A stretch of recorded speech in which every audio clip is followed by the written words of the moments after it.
مالدار آئے گا، اس سے رب تعالیٰ فرمائے میں نے تجھے بہت مال دیا تھا، کیا کیا؟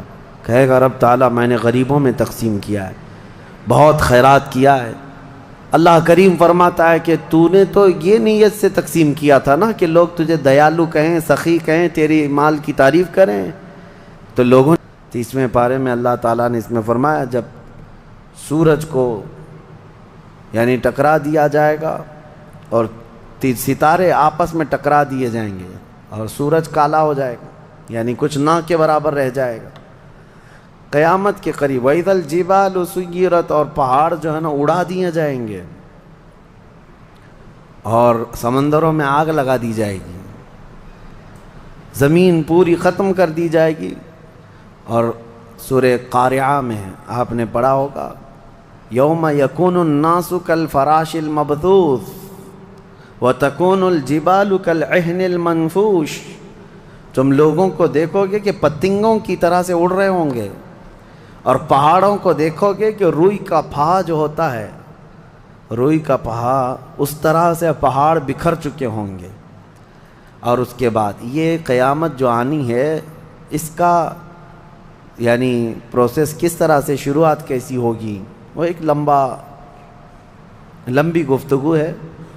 مختصراً عرض کرتا ہوں کہ آیات حضور اکرم صلی اللہ تعالیٰ علیہ وسلم کی احادیث میں جو نشانیاں بیان کی گئی ہیں اس اعتبار سے قیامت کے قریب بڑی بڑی نشانیاں آئیں گی۔ دجال آئے گا، دابۃ الارض آئے گا، یاجوج ماجوج نکلیں گے، پھر اس کے بعد سورج پچھم سے نکلے گا، یہ سب بڑی بڑی نشانیاں ہیں۔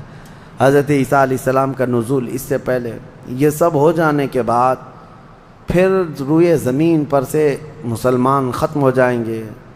پھر ایک وقت آئے گا کہ جب سب لوگ اپنے اپنے کاموں میں مصروف ہوں گے، کوئی کسی کو پڑی نہ ہوگی، اور پھر دنیا میں سب اپنے اپنے کاموں میں اس طرح سے مصروف ہوں گے، کوئی کپڑا کاٹ رہا ہے، کوئی دودھ دوہ رہا ہے، کوئی کھیتی باڑی میں ہل چلا رہا ہے۔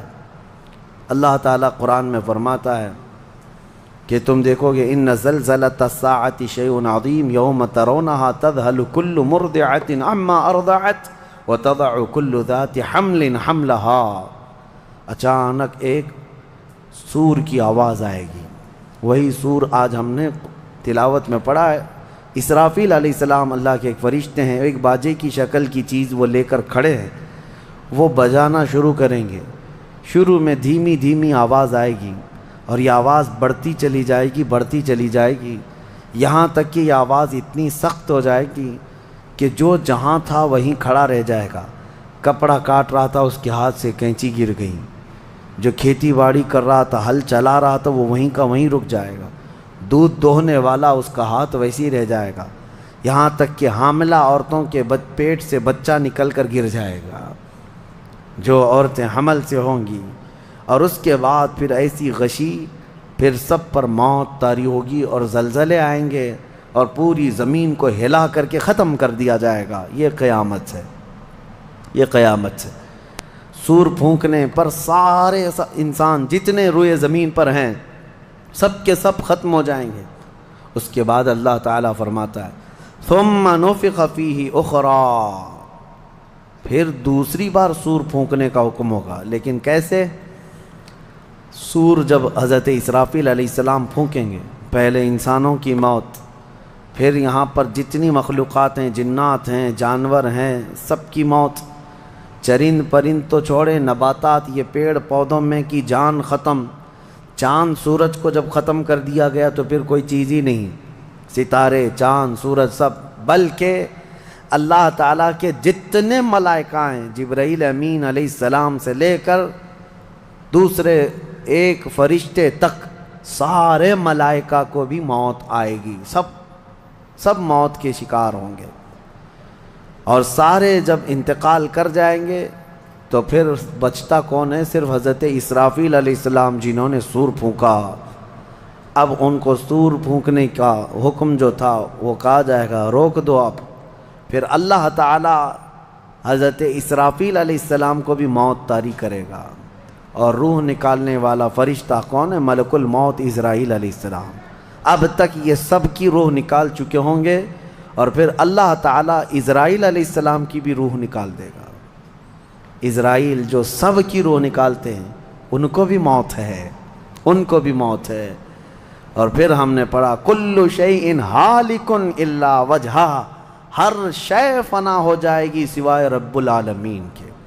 کل من علیہا فان ویبقى وجہ ربک ذو الجلال والاکرام، جو کچھ بھی ہے سب فنا ہو جائے گا، تمہارے رب کی ذات صرف باقی رہے گی، کوئی نہیں باقی رہے گا۔ پھر جب مولا کی مرضی ہوگی، رب تبارک و تعالیٰ دوبارہ اسرافیل علیہ السلام کو اٹھائے گا۔ اسرافیل علیہ السلام دوبارہ اٹھیں گے اور پھر ان سے کہا جائے گا دوبارہ سور پھونکو، پھر سے پھونکو۔ اب جب دوبارہ حضرت اسرافیل علیہ السلام سور پھونکیں گے تو یہ زندگی کا سور ہے۔ پہلے والا یہ نفخہ اولا اس کو کہتے ہیں، وہ موت کا تھا، اور نفخہ ثانیہ حیات کا ہے، زندگی کا ہے۔ اب رب تعالیٰ نے جو وعدہ فرمایا تھا کہ ہم تمہیں موت کے بعد دوبارہ اٹھائیں گے، یہ وعدہ اس وقت پورا ہوگا۔ اب دوسرے مرتبہ جب سور پھونکنا شروع کرتے ہیں اسرافیل علیہ السلام، کتنے انسان آئے گئے، آدم علیہ السلام سے لے کر قیامت تک سب وہ زمینوں میں جہاں کہیں ہوں گے، کسی کو جلا کر ختم کر دیا گیا ہو، کسی کو جانور کھا گیا ہو، کسی کو پانی میں ختم کر دیا ہو، کسی بھی طرح سے، لیکن مولا تعالیٰ سب کو اٹھانے والا ہے۔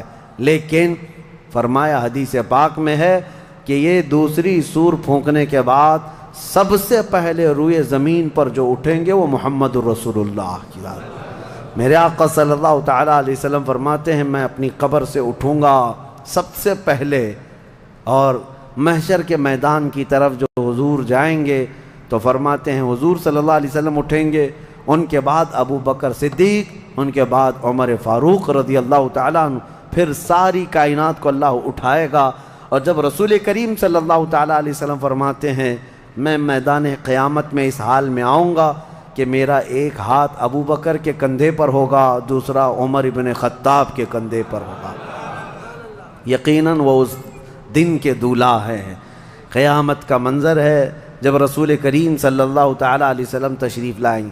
اور اس کے بعد رب تعالیٰ نے فرمایا، سورہ زمر میں 2 آیتیں آئی ہیں، وَسِيقَ الَّذِينَ كَفَرُوا إِلَى جَهَنَّمَ زُمَرًا، اب جو کفار تھے ان سب کو کھینچ کر کے لایا جائے گا میدان قیامت میں۔ پہلے تو میں آپ کو بتا دوں پوری تفصیلات قیامت کے میدان میں، اس کے بعد ان آیتوں کی تفسیر پر آتا ہوں۔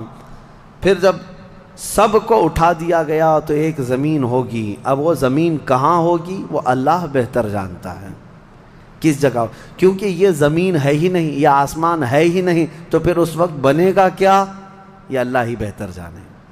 کہاں بنے گا، کس طرح بنے گا، اس میں ہم نہ سوچ سکتے ہیں نہ مثال دے سکتے ہیں۔ اب آپ مجھے بتاؤ یہ جو زمین جس پہ آپ بیٹھے ہیں یہ ختم ہونے والی، کیا رہے گا نیچے؟ آسمان جو دکھ رہا ہے یہ بھی ختم ہونے والا ہے، پھر کیا رہے گا اوپر ہمیں نہیں معلوم، لیکن اللہ کریم ایک زمین بنائے گا جس کے متعلق کہا گیا وہ تانبے اور پیتل سے بنی ہوئی ہوگی، یہ مٹی والی زمین نہیں۔ اور پھر اس کے بعد سورج کو پھر دوبارہ زندہ کیا جائے گا اور سورج کو سب کے سروں پر لا کر کھڑا کر دیا جائے گا۔ اب وہ زمین اور جس میں سارے انسانوں کو جمع کر دیا گیا ہے، آپ اندازہ کریں وہ زمین میں نہ کوئی عمارت ہوگی نہ درخت ہوگا، وہ بالکل فلیٹ زمین ہے، صرف میدان ہی میدان ہے۔ ایسا نہیں ہے کہ یہاں پر کوئی میدان اور تھوڑی دور کے بعد کوئی عمارت دکھے گی یا کوئی درخت دکھے گا یا کوئی پہاڑ، نہیں، کچھ نہیں، صرف سیدھی زمین۔ اسی لیے کہ وہاں تم 500 سال بھی اس میدان میں بھاگتے رہو گے تو سائے کے لیے ایک پتا بھی نہیں ملے گا، ایک پتا بھی نہیں، کہاں سایہ حاصل کر سکو۔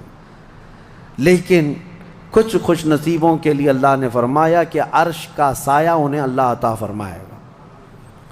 وہ کون لوگ ہیں؟ ان میں کئی لوگ ہیں، جس میں سے ایک ہی میں بتاتا ہوں، رجل تعلق قلبہ بالمساجد، وہ ایسا آدمی جس کا دل مسجدوں میں لگا ہوا ہے، قیامت کے دن اسے اللہ عرش کا سایہ عطا فرمائے گا۔ آپ کی نماز ہو گئی، بیٹھے کیوں ہیں؟ نماز ہو گئی، نماز کے بعد چلے جانا چاہیے، لیکن تمہارا دل مسجد میں لگا ہوا ہے۔ انہی لوگوں کی فضیلت میں ہے جب قیامت کے دن کوئی سایہ نہ ہوگا، ان لوگوں کے لیے اللہ عرش کا سایہ عطا کرے گا۔ اب یہ جو سارے لوگ جمع ہوں گے، کسی کو کچھ پتہ نہیں کہ ہونا کیا ہے، کسی کو نہیں پتہ کہ کیا ہونا ہے، نفسا نفسی کا عالم ہے اور سب ایک دوسرے کو تک رہے ہیں۔ اب یہی مسئلہ ہے کہ سارے لوگ وہاں پہ کفار بھی ہوں گے، مشرکین بھی ہوں گے، جتنی امتیں پہلے آئی تھی وہ بھی ہیں، انبیاء بھی ہیں، اولیاء بھی ہیں، صلحاء بھی ہیں، صحابہ بھی ہیں، علماء بھی ہیں، سب ہیں، لیکن کسی کو کچھ سوچتا نہیں کہ کیا کیا جائے۔ یہی بے خبری سے پوری مخلوق جو ہے انبیاء کے پاس جاتی ہے۔ انبیاء میں سب سے پہلے ابو البشر سیدنا آدم علیہ السلام سے کہتے ہیں سارے لوگ، آپ تو ہم سب کے باپ ہیں، ہمارے لیے اللہ کی بارگاہ میں سفارش کریں کہ کچھ ہمارے متعلق کیا حکم ہے وہ پتہ چل جائے، ہمیں کہاں جانا ہے، جنت میں یا دوزخ میں، یہ ابھی پتہ چل جائے، حساب بھی نہیں شروع ہو رہا ہے۔ تو آدم علیہ السلام نے فرمایا، وہ فرمائیں گے کہ اے لوگو جاؤ، اس لیے کہ مجھے ڈر ہے اللہ کریم کی بارگاہ میں نے جنت میں وہ ممنوع شجر کا جو پھل کھا لیا تھا، مجھے آج بھی اس کا احساس ہے کہ کہیں رب تبارک و تعالیٰ مجھے اس پر عتاب نہ فرما دے، جاؤ کسی اور کے پاس۔ جتنے نبیوں کے پاس یہ قوم جاتی تھی وہ انبیاء کرام یہ کہتے آج ہمیں خوف ہے اللہ کریم کی بارگاہ میں، وہ قہار ہے، وہ جبار ہے۔ اور میں نے آج ایک آیت یہ بھی پڑھی ہے سورہ مومن میں، اللہ نے فرمایا لمن الملک اليوم، اس دن یہ آواز آئے گی آج کی بادشاہت کس کی ہے، آج کی بادشاہت کس کی ہے؟ پھر اللہ خود فرمائے گا للہ الواحد القہار، ایک قہر کرنے والے خدا کی آج بادشاہت ہے۔ اس دن صرف اس کی سلطنت ہوگی، صرف اس کی حکومت ہے۔ انبیاء، ملائکہ سب ڈرے ہوئے ہیں، پتہ نہیں برسوں یہ قوم گھومتی رہے گی مخلوق۔ عیسیٰ علیہ السلام فرمائیں گے کہ اے لوگو جاؤ محمد الرسول اللہ کے پاس، آج وہ تمہاری سنیں گے اور اللہ ان کی سنے گا۔ پوری مخلوق جب نبی کریم صلی اللہ علیہ وسلم کے پاس آتی ہے تو نبی پاک صلی اللہ تعالیٰ علیہ وسلم فرماتے ہیں ہاں میں اسی کے انتظار میں ہوں۔ پھر حضور صلی اللہ علیہ وسلم سجدے میں گرتے ہیں اور اللہ کو منانے لگتے ہیں کہ مولا ہے تو تیرے بندے، تو حساب تو شروع فرما۔ اس کو کہتے ہیں شفاعت کبریٰ۔ یہ کیا ہے؟ شفاعت کبریٰ، بڑی شفاعت۔ یہ سب کے لیے، کافروں کے لیے، مشرکوں کے لیے، سب کے لیے۔ یعنی حضور کی پہلی شفاعت کس کام کی تھی؟ کہ اللہ حساب تو شروع کرے، یہ شفاعت کبریٰ ہے، حساب شروع کرے مولا تعالیٰ۔ ساری انسانیت کے لیے حضور جب سجدے میں گرتے ہیں اللہ کریم فرماتا ہے ارفع رأسک یا محمد۔ حضور نے یہ فرمایا ہے کہ اس دن میں سجدے میں ایسی ثنا اور ایسی حمد بیان کروں گا اللہ کی جو آج تک کسی نے نہیں بیان کی ہوگی، اور اسی دن مجھے اللہ وہ تلقین بھی فرمائے گا۔ اور جب حضور ثنا کر رہے ہوں گے اللہ فرماتا ہے ارفع رأسک یا محمد، اے محمد صلی اللہ علیہ وسلم اپنا سر اٹھائیے، آپ مانگیے آپ کو دیا جائے گا، آپ پوچھئے آپ کو جواب دیا جائے گا۔ یہ پہلا سوال ہے اللہ کی بارگاہ میں قیامت کے دن، اور پہلا جواب ہے، باقی کسی بندے کو کوئی جواب نہیں تھا۔ اللہ کی بارگاہ میں حضور نے جب یہ عرض کیا تو رب تعالیٰ فرماتا ہے ملائکہ کو جس کی ڈیوٹی تھی، جس کا کام تھا کہ میدان قیامت میں میزان عمل لگا دیا جائے، حساب و کتاب ہوں، سب کے نام اعمال ان کے ہاتھوں میں دیے جائیں، سب کو پڑھنے کا حکم دیا جائے۔ اب حساب کا آرڈر آ گیا، حکم آ گیا، تو لوگ تھوڑی راحت کی سانس لیتے ہیں کہ چلو حساب شروع ہونے والا ہے، لیکن ابھی اتنا آسان نہیں ہے، اتنا آسان نہیں۔ اب فرشتے لا رہے ہیں سب کے اعمال نامے۔ لوگوں کو ایسا لگتا ہے اعمال نامہ یہ 4 پنے کا ہوگا، ہاں جیسے ایگزام پیپر میں فل شیٹ A4 سائز کی شیٹ لے کر کے بیٹھتے ہیں۔ قرآن میں تو اللہ تعالیٰ نے فرمایا کہ جب نامہ اعمال فرشتے لے کر کے آئیں گے تو کتنے ہوں گے پتہ ہے؟ تمہاری نظر جہاں تک جاتی ہوگی وہاں تک صرف کتابیں تمہاری ہوں گی، صرف تمہاری کتابیں فرشتے لاد کر کے لا رہے ہوں گے۔ اس میں سب لکھا ہوگا، زندگی میں جتنی مرتبہ باتیں کیا تھا، جو کچھ بھی کیا تھا، سب ڈیٹیل ہوگا۔ اور ہر آدمی وہاں پکار کر کے کیا کہتا ہے؟ مالی ھذا الکتاب لا یغادر صغیرۃ ولا کبیرۃ الا احصاها، اے اللہ تو کیسی کتاب بنا دیا، اس میں چھوٹی چیز بھی نہیں چھوڑی گئی، بڑی چیز بھی نہیں چھوڑی گئی، سب لکھ دیا گیا ہے، اور پھر لا کر کے تھما دیا جائے گا۔ یہ پہلی علامت ہے کہ جس کے سیدھے ہاتھ میں اس کے نامہ اعمال پکڑا دیے جائیں گے، فرمایا گیا اس کے لیے وہیں سے ہلکا پن ہے، بشارت ہے کہ آسانی ہوگی، اور جس کے بائیں ہاتھ میں فرشتوں نے پکڑا دیا تو سمجھ لو کہ اب لمبا اس کا وقت جانے والا ہے، حساب سخت ہونے والا ہے۔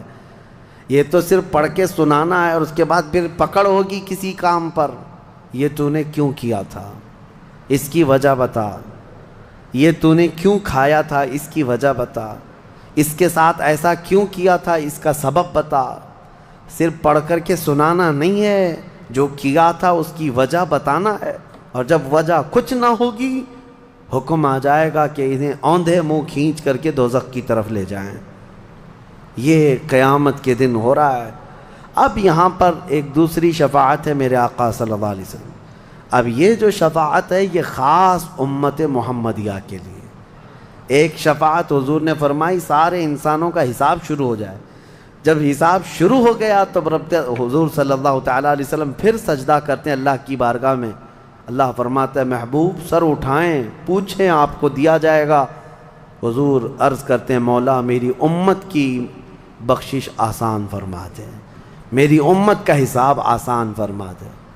اب حضور کو اختیار دیا جائے گا، حضور کی یہ بھولی بھالی امت جہاں جہاں ہوگی حضور صلی اللہ علیہ وسلم فرماتے ہیں میں ان کو دور سے پہچان رہا ہوں گا۔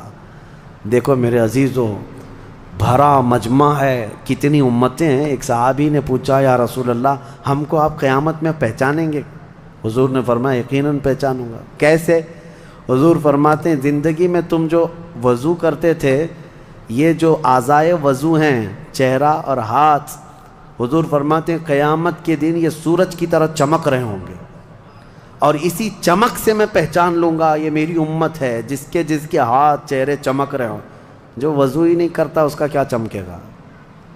لیکن حضور صلی اللہ تعالیٰ علیہ وسلم نے حدیث پاک ہے یہ، وضو کے اعضاء کی چمک سے حضور اپنی امت کو پہچان لیں گے، فلاں میرا امتی ہے، فلاں میرا امتی ہے۔ بہرحال اب اس کے بعد اب میں ان آیتوں کی طرف آتا ہوں۔ حساب و کتاب ہو رہا ہوگا۔ سب سے پہلے وہاں پر قیامت کے دن جن کو لایا جائے گا، الگ الگ روایات ہیں، اس میں 3 لوگوں کے متعلق فرمایا گیا، ایک عالم، ایک شہید، اور ایک امیر آدمی پیسے والا۔ حالانکہ تینوں اچھے لوگ تھے۔ دنیا میں یہ جو امیر تھا بہت پیسہ بانٹتا تھا، اور یہ قاری قرآن تلاوت اچھی کرتا تھا، اور یہ شہید تو جنگ میں شہید ہوا تھا لڑ کر کے۔ تینوں کا حساب ہو رہا ہوگا۔ سب سے پہلے رب تبارک و تعالیٰ اس قاری قرآن کو بلائے گا، بتا تو قرآن کیوں پڑھتا تھا؟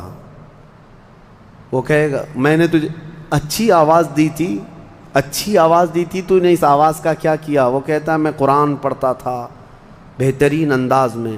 رب تعالیٰ فرماتا ہے تو اس لیے پڑھتا تھا کہ لوگ تیری آواز کی تعریف کریں، کیا آواز ہے، اور لوگوں نے تعریف کر دیا، دنیا میں تجھے تیرا بدلہ مل گیا، یہاں قیامت میں کچھ نہیں، جاؤ جہنم میں۔ مالدار آئے گا، اس سے رب تعالیٰ فرمائے میں نے تجھے بہت مال دیا تھا، کیا کیا؟ کہے گا رب تعالیٰ میں نے غریبوں میں تقسیم کیا ہے، بہت خیرات کیا ہے۔ اللہ کریم فرماتا ہے کہ تو نے تو یہ نیت سے تقسیم کیا تھا نا کہ لوگ تجھے دیالو کہیں، سخی کہیں، تیری مال کی تعریف کریں، تو لوگوں نے تو وہ تعریف کر دی، دنیا میں جو تجھے ملنا تھا وہ مل گیا، تیری خواہش ہو گئی، یہاں کچھ نہیں۔ اسے بھی فرمایا جائے گا دوزخ میں ڈال دو۔ تیسرا جو شہید ہے اس کے لیے بھی رب تعالیٰ فرماتا ہے میں نے تجھے جوانی دی تھی، کیا کیا؟ کہا اے اللہ میں لڑتا رہا کافروں کے مقابل میں اور اپنی جان دے دیا۔ فرماتا ہے رب تعالیٰ کہ تو یہ سوچتا تھا نا کہ لوگ تیری بہادری کی تعریف کریں، لوگ تجھے بطل جلیل کہیں، مجاہد کہیں، تو یہ لوگوں کی تعریف سننے کے لیے کرتا رہا۔ اگر تیری یہی خواہش تھی اور لوگوں نے تیری تعریف دنیا میں بہت کر دی، اب یہاں تیرا کچھ نہیں ہے، اسے بھی دوزخ میں بھیج دیا جائے۔ یہ ریاکاری ہے۔ یہ پہلا حساب جن لوگوں کا ہونے والا ہے، یہ 3 لوگوں کے بارے میں حدیث پاک میں ہے۔ پھر میرے آقا صلی اللہ علیہ وسلم فرماتے ہیں قیامت کے میدان سے اس وقت تک کوئی پیر ہٹا نہیں سکتا جب تک اللہ 5 سوالات نہ کر لے۔ ان میں سے پہلا سوال یہی ہے کہ اللہ فرمائے گا میں نے تجھے جوانی دی تھی تو نے کہاں خرچہ کیا؟ یہ ہر ایک کو بتانا پڑے گا، ہر ایک کو بتانا پڑے گا۔ اب آپ اپنی اپنی تیاری کر لو کہ کہاں کہاں خرچہ کیا، اللہ کو مجھے بتانا ہے۔ آج اگرچہ تم ہماری باتوں کی طرف توجہ نہیں کرو گے، کیئر نہیں کرو گے، لیکن ایک دن وہ آئے گا جب تمہیں اللہ کی بارگاہ میں کھڑے ہو کر اپنی جوانی کا پل پل بتانا ہوگا، وہاں کوئی چارہ نہیں ہوگا۔ وہی اب آیت کریمہ ہے وَسِيقَ الَّذِينَ كَفَرُوا إِلَى جَهَنَّمَ زُمَرًا حَتَّى إِذَا جَاءُوهَا فُتِحَتْ أَبْوَابُهَا وَقَالَ لَهُمْ خَزَنَتُهَا، کافروں کی جماعت کو فرشتے کھینچتے ہوئے دوزخ کی طرف لائیں گے۔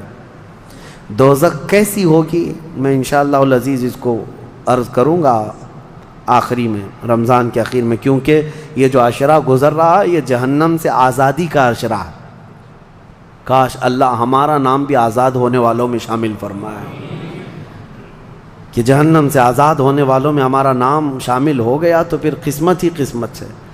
جب لایا جائے گا دوزخ کے کنارے جماعت کی جماعتیں آ رہی ہوں گی، جماعت یہاں پر اللہ نے فرمایا زمرہ یعنی بہت کثیر تعداد میں جماعت کو کھینچ کر کے لایا جائے گا۔ پھر دوزخ کے دروازے کھول دیے جائیں گے، فتحت ابوابها، دروازے کھول دیے جائیں۔ وقال لهم خزنتها، اور جو دربان ہے دوزخ کے دروازے پر حضرت مالک، وہ فرشتے ہیں، بڑے سخت قسم کے فرشتے ہیں، وہ ان سے پوچھیں گے، جو جماعت دوزخ میں ڈالے جانے کے لیے لائی جا رہی ہوگی ان کو پہلے پوچھیں گے الم یأتکم رسل منکم یتلون علیکم آیات ربکم وینذرونکم لقاء یومکم ھذا، اے لوگو کیا تمہارے پاس اللہ کا کوئی رسول نہیں آیا تھا؟ کیا تمہیں اللہ کی آیتیں پڑھ کر کے کسی نے نہیں سنایا تھا؟ یا آج کے دن کے بارے میں تمہیں کسی نے ڈرایا نہیں تھا کہ قیامت آنے والی ہے؟ یہ دوزخ کا فرشتہ لوگوں سے پوچھے گا، قرآن میں اللہ فرماتا ہے۔ تو لوگ کیا کہیں گے؟ قالوا بلا ولکن حقت کلمۃ العذاب، وہ کہیں گے ہاں کیوں نہیں آئے تو تھے لیکن ہم جھٹلا دیے تھے، نبیوں کے پیچھے نہیں چلے، قیامت کے دن پر یقین نہیں رکھے، اور عذاب ہمارے اوپر واجب ہو گیا، ہم جا رہے ہیں۔ قیل ادخلوا ابواب جہنم خالدین فیہا، ان سے کہا جائے گا ادخلوا ابواب جہنم، داخل ہو جاؤ جہنم کے دروازوں میں، خالدین فیہا، ہمیشہ تم رہو گے یہاں پر۔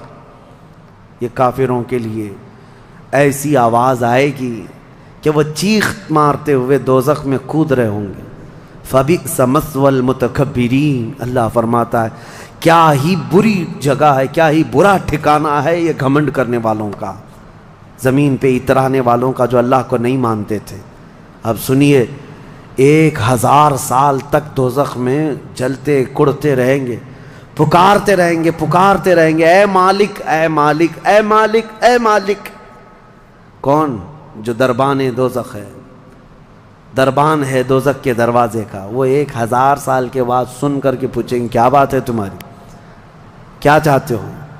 کفار و مشرکین کہیں گے کہ ہماری بات کرا دے اللہ سے، ہماری بات کرا دے اللہ سے کہ کچھ ہم پر بھی رحم ہو جائے۔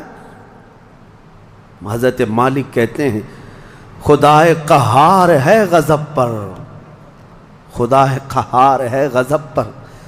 اللہ کریم کی بارگاہ میں بات کرنے کی بڑے بڑے فرشتوں کی ہمت نہیں ہے، کہیں گے ابھی نہیں میں بات کرا پاؤں گا۔ پھر وہ 1000 سال اور عذاب میں جلتے رہیں گے، چیختے رہیں گے۔ دوسرے 1000 سال کے بعد حضرت مالک پوچھیں گے کیا بات ہے؟ جہنمی کہیں گے کہ اے مالک تو ہماری بات کرا دے اللہ سے۔ آپ کی بار حضرت مالک کہتے میں ہمت کرتا ہوں، اللہ قدیر و جبار کی بارگاہ میں عرض کرتے ہیں مولا جتنے بھی دوزخ میں جا چکے وہ تجھے فریاد کر رہے ہیں، وہ تجھ سے بات کرنا چاہتے ہیں، اب رب تعالیٰ کی طرف سے جواب آتا ہے حضرت مالک کو، اے مالک ان دوزخیوں سے کہہ دو کہ آج کے بعد رب تبارک و تعالیٰ نہ ان کی طرف نظر فرمائے گا نہ کلام کرے گا۔ لا یکلمہم اللہ یوم القیامت ولا ینظر الیہم، ان کی طرف رب تعالیٰ دیکھنا بھی نہیں چاہتا۔ وہ قدیر و جبار خدا جب دنیا میں ہر دن بلا رہا تھا، آجا میرے بندے میرے پاس، آجا میرے بندے میری طرف آجا، ففروا الی اللہ، اللہ کی طرف دوڑ پڑ، نہیں سنتا تھا، ایک دن بھی نہیں سنا، اور جہنم میں جانے کے بعد پکار رہا ہے۔ رب تعالیٰ فرماتا ہے اب اللہ ان کی طرف دیکھنا بھی نہیں چاہتا۔ حضرت مالک جب یہ پیغام سنا دیتے ہیں اللہ کا، جہنم میں ایسی چیخ نکلتی ہے جہنمیوں کی کہ پورا جہنم ہلنے لگ جاتا ہے، کانپنے لگ جاتا ہے ان جہنمیوں کی چیخ سے، کہ اب ان کو کہہ دیا جاتا ہے خالدین فیہا، اب تم ہمیشہ کے لیے رہو گے یہاں پر۔ اسی لیے میرے عزیزو کفر سے ڈرو، کفر سے ڈرو۔ گناہ کرنے کے بعد معافی ہے لیکن کفر کی معافی نہیں۔ اسی لیے اولیاء امت ڈرا کرتے تھے کہ کہیں موت سے پہلے ایمان چلا گیا، کفر پر موت ہو گئی تو کیا ہوگا، پھر ہمیشہ کے لیے دوزخ میں جانا پڑے گا، نہ وہاں کسی کی سفارش ہوگی نہ کوئی شفاعت ہوگی۔ شفاعت اور سفارش گنہگاروں کے لیے ہے، کافروں اور مشرکین کے لیے نہیں۔ قرآن میں اللہ نے فرمایا ان اللہ لا یغفر ان یشرک بہ ویغفر ما دون ذلک لمن یشاء، بے شک اللہ تعالیٰ اس کے ساتھ کیے ہوئے شرک کو اور کفر کو ہرگز معاف نہیں کرے گا، اور اس کے علاوہ جو کچھ بھی کیا ہے اللہ سب معاف کرے گا، کفر کو اور شرک کو معاف نہیں کرے گا۔ اب سنیے دوسری آیت ہے، وَسِيقَ الَّذِينَ اتَّقَوْا رَبَّهُمْ إِلَى الْجَنَّةِ زُمَرًا، اس میدان قیامت میں کچھ وہ جماعتیں بھی ہیں جو دنیا میں تقوی حاصل کر چکی تھی، فرمان خدا پر چلتی تھیں، ان کی نمازیں ٹھیک تھی، اللہ سے ڈرتے تھے، اپنی راتیں وہ رو رو کر گزارتے تھے، مولا کو پکارتے تھے۔ وہاں قیامت کے دن اللہ ان کے حال یہ ہیں کہ ان کا استقبال ہو رہا ہوگا، فرشتے ان کو سجا کر کے لا رہے ہوں گے، اور وہ بھی جماعت کے ساتھ جا رہے ہوں گے جنت کی طرف۔